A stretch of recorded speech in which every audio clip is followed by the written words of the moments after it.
Nafarroan energia berriztagarrien proiektu berria eta handi ugari bultzatzeko atzean dauden arrazoiak ezagutarazteko sortu du txostena Sustrai Erakuntza Fundazioak. Azaldu dutenez, proiektu berriek lehendik daudenek sortzen dituzten inpaktuak areagotuko dituzte eta energia kontsumo neurrigabearen aurreko erantzun gisa aurkezten dira.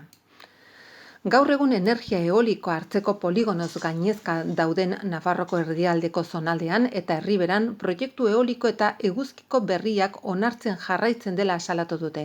Hoietako asko eremu babestuen ondoan kokatuta daude, non egiten dituzten kalteak handiagoak diren. Fundazioaren aurreikuspenen arabera, ekosistemen gaineko presioak gora egiten jarraituko du. Nafarroko, estatuko eta Europako plangintzak bat egiten baitute helburu horretan. Hala, Espainiako estatuak energia plan bat onartuko du 2050ean ekoitzitako elektrizitatearen 97% berriztagarria izan dadin eta horrek poligono berriztagarri erraldoien garapen handia ekarriko du. Plangintza hori proiektu berrien oldea ari da sortzen dagoeneko eta horren ondorioz bikoiztu egingo litzateke Nafarroak haizearekin sor dezaken elektrizitate kopurua. Gainera, 10 aldiz handituko litzateke gaur egun dauden eguzki parke fotovoltaiko handien tamaina. Tramitatzen ari diren proiektu eolikoen artean honako hauek aipatu dituzte.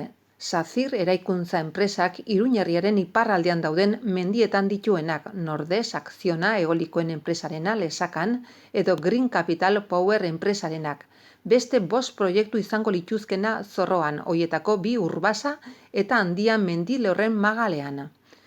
Eguzki energia fotovoltaikoa lortzeko poligono handiei dagokionez garrantzitsuenak Erreniega mendilerroan kokatuko lirateke, bat hegoaldeko hegalean, Izarbeibarren eta beste 2 mendilerro beraren iparraldeko hegalean Zizur eta Galar zendeetan.